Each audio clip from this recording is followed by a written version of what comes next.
কখনো কি মনে হয়েছে শহরের কোলাহল ছেড়ে একটু দূরে হারিয়ে যেতে? আজ আমরা যাচ্ছি এমন এক জায়গায় যেখানে প্রকৃতি কথা বলে আর মন নিজ থেকে শান্ত হয়ে যায়। এই যাত্রা শুরু হয়েছিল কুমিল্লার দাউদকান্দি গৌরীপুর থেকে।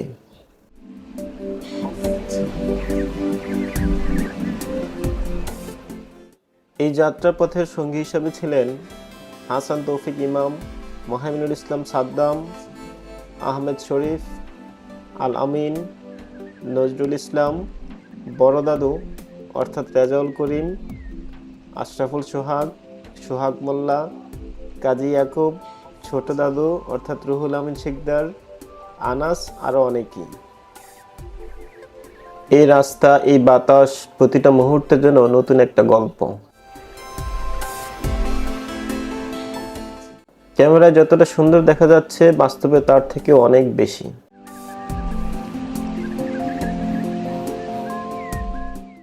ভ্রমণ শুধু জায়গা বদলানো নয়, ভ্রমণ মানে নিজেকে নতুন করে খুঁজে পাওয়া।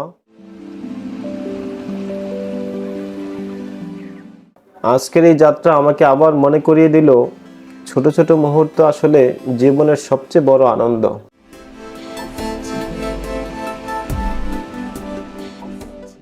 আমরা ছুটছি পাহাড়ি পথ ধরে, চারপাশে গহীন পাহাড় আর দুপাশ দিয়ে বয়ে চলেছে স্বচ্ছ পানির স্রোত। প্রকৃতির এই নীরব ভাষা যেন আমাদের পথ দেখাচ্ছে।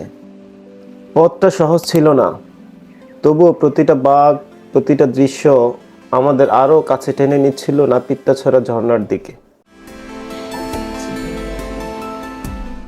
আর অবশেষে অনেক খোঁজাখুঁজির পর চোখের সামনে ভেসে উঠল সেই কাঙ্ক্ষিত ঝর্ণা।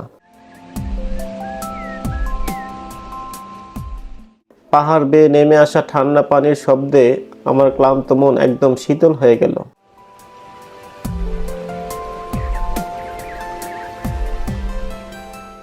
এই মুহূর্তে বুঝলাম, সব কষ্টের পথ পেরিয়েই প্রকৃতি তার সবচেয়ে সুন্দর উপহারটা দেয়।